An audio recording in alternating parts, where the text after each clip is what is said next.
Good morning, everybody, and welcome back to Pete on Retreat. Today, I'm going to share with you 5 things that other YouTubers don't tell you about Thailand before you come here.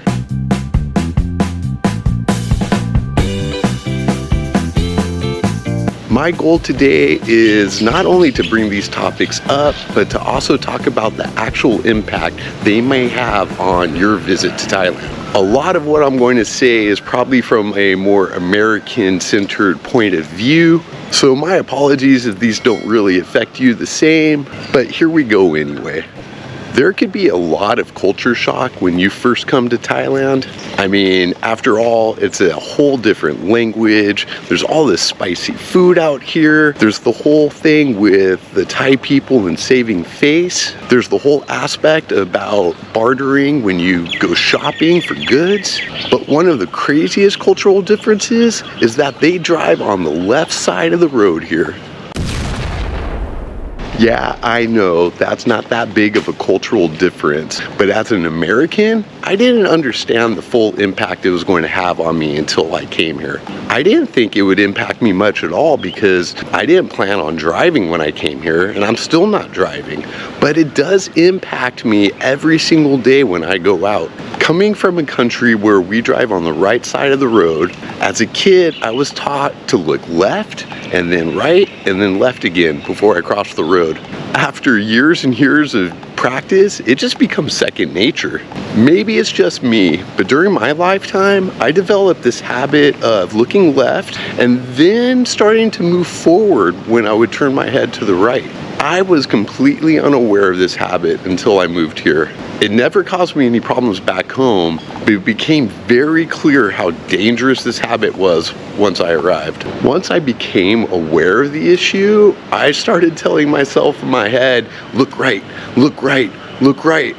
Almost any time I would approach any intersection or get ready to cross the street.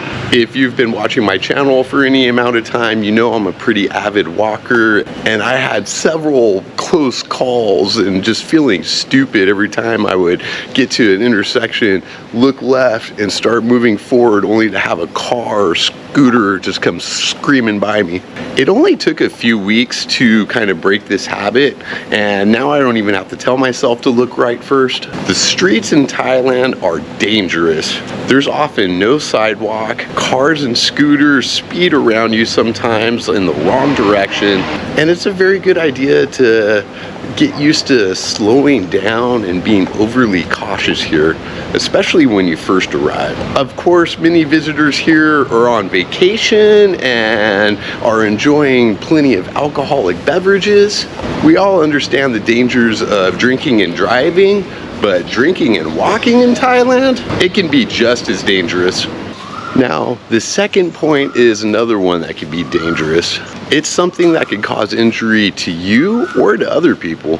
Motorbikes, taxis, motorcycles, they're all very popular here. Sometimes they'll drive the wrong direction on the street for short distances. Other times you'll see them just cruising down the sidewalk. They zip around cars on the left and on the right and squeeze in between the narrowest of spaces. It's very important to be aware of your surroundings here and be cognitive of where motorbikes and motorcycles are at all times. There's a concept for safety that Americans aren't aware of, and it's called the Dutch reach. It's basically the practice of opening your car door from the inside by using your opposing hand. What this does in practice is allow you to look behind you when you're opening the door, so you could look for scooters and bikes and stuff getting ready to pass you. So say I'm getting ready to get out of the car on the left-hand side. I would reach across my body with my right hand to get ready to pull the handle, causing my head to turn and allowing me to look behind. This is important to do here because it doesn't matter where you're stopped or where you're parked when you're getting ready to get out of a car. There will always be a chance anywhere that a scooter is getting ready to speed by you. It doesn't matter what side of the street you're on or if it's a one-way street. It doesn't matter if you're pulled up next to a sidewalk. It doesn't matter if you're pulled up along a gutter. If there's enough space for a motorbike to get through, then that's exactly what might happen. I've had a couple close calls before and came really close to taking out a motorbike taxi driver and their passenger one of my first weeks I was here. That's when I discovered this whole idea of the Dutch reach. I should also say that you shouldn't rely on just looking backwards. As I said earlier, sometimes motorbikes are cruising the wrong way, or maybe you just have people walking down the street.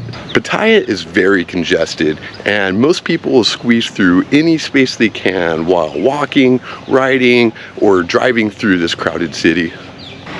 Now, this third thing isn't something that's necessarily dangerous, but it's definitely something to be aware of. Like the first two items on this list, it's going to take some practice to break bad habits that you've developed in your home country. Back in the US, banks decided universally many years ago to return your debit card to you before dispersing any cash. The reason behind that was to prevent you from leaving your card in the machine. That is not the case in Thailand. ATMs here will always give you your card back last, even after they print out your receipt. I can't tell you how many posts I see here in the expat forums online about people who have left their debit card inside an ATM machine. It's almost a weekly occurrence, and I'm sure if I'm seeing it that much, then it happens a lot more than that. Add in that point we brought up earlier about people consuming alcohol when they're here, and it's easy to understand why so many cards get lost and left behind. Speaking of cards, there's no reason for you to carry your credit cards and debit cards around with you unless you're planning on using them. Keep those things in the safety deposit box in your hotel room and carry cash with you. This is not just a best practice for coming to Thailand, but for any time when you're traveling abroad. Travel smart and always look at ways that you could protect your vacation from ruin.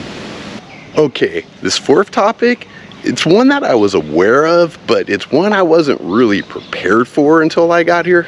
Honestly, I'm not sure how much proper preparation you could do before you come here. I guess maybe you could practice with your garden hose back home. So what am I talking about here? I'm talking about the bum gun. What is a bum gun? Also known as a handheld bidet, a commode shower, a toilet shower, a health faucet, or a jet spray. A bum gun is a handheld triggered nozzle that is placed near the toilet. It delivers a powerful stream of water to clean yourself. I think even most Americans know what a bum is at this point, and yeah, the bum gun's there to spray down your bum. Most of the toilets and plumbing in Thailand are not built to handle toilet paper. They're especially not designed to handle the large amounts of tissue that many Americans are used to using. You'll often see signs above toilets here instructing you not to flush anything extra down them. I knew about this before I came here, but I didn't do any research on how to actually use the bum gun until my first day in the country. Let me tell you, that was an interesting Google search. It was also pretty informative, and they gave a lot of good instructions. I'm not really going to get into how to use one here. I will, however, share one bit of advice that I found pretty good. When you're getting ready to use a different restroom than you're normally used to, and a whole different bum gun than you're normally used to, like at a restaurant or another public place, it's a good idea to ease into that first pull of the trigger. Just know that the trajectory and the pressure might surprise you. Now, this last one is definitely something that I heard nothing about until I arrived. Again, this might be because I'm an American, but the napkins here, they're just not the same. I had always just assumed that table napkins were pretty much the same across the globe. I don't remember them being any different when I was in Europe or in Central America. Maybe I just don't remember correctly. Now, if you go back several decades, we had cloth napkins. They were very sturdy and they were great for wiping away food sauces and things like that at the table. I assume that was around the 50s or the 60s that the use of paper napkins became more popular, at least in the United States. Someday I'll do a video about the reasons why I left the US. Spoiler alert, I think the country has a whole bunch of issues, but there are some things that I miss. Yeah, some of these things I absolutely expected to miss, but napkins wasn't one of them. The napkins that are generally used here in Thailand, well, they're just not napkins. They're basically just little squares and little triangles of bath tissue. Yeah, they're just like toilet paper. It's not even 2-ply toilet paper. Yep, they're just little bits of tissue, and they come in these little plastic pouches, kind of like travel Kleenex or something like that. Some restaurants will give you a traditional paper napkin wrapped around your utensils, but you can't expect to find any napkins like that at your table. Other places won't have what I call real paper napkins at all. What's up with that? First you give me toilet paper and you tell me I can't flush it down the toilet.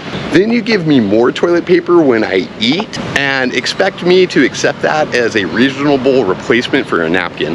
Have you ever tried to get barbecue sauce off your fingertips with a piece of toilet tissue? Yeah, it doesn't work. You just end up with the same dirty, sticky hands that you started with, except now you got little bits of paper stuck to them too. I just don't get it. Is it a cost savings thing? Is it an environmental thing? Is it to force you to get up and go wash your hands like a regular adult? Oh, wait a minute. I'm starting to sound like one of those filthy, ungrateful expats that complains about everything here. Like seriously, I could just get up and wash my hands like a normal human being, right? Obviously, if I'm complaining about having to look both ways before I cross the street or having to get up and wash my hands when I'm at a restaurant, life is pretty good here. I do want to emphasize the importance of being aware of your surroundings and breaking habits like looking left before you cross the street. If you've never been in an area where motorbikes just regularly zoom by you on any side of the car and through every nook and cranny, then you should get in the habit of being extra careful anytime you get out of the car. I especially want to stress the importance of waiting for your debit card to come out of the ATM machine after everything else is done with your transaction. And if you're out drinking, it's just a good idea not to use the ATM machines at all. Plan ahead, get your money out in the morning when you're sober. The last two things on this list were really more just for fun and because I like doing these 5 things videos.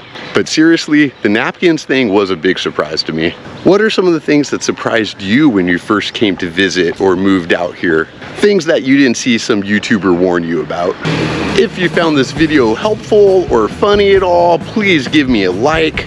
It's a very easy way to help me out, to help the channel grow. Subscribe to my channel so you don't miss much more informational videos than this one. Hit that bell for notifications. As always, I want to thank you all for watching. This is Pete on Retreat, and I wish you were here.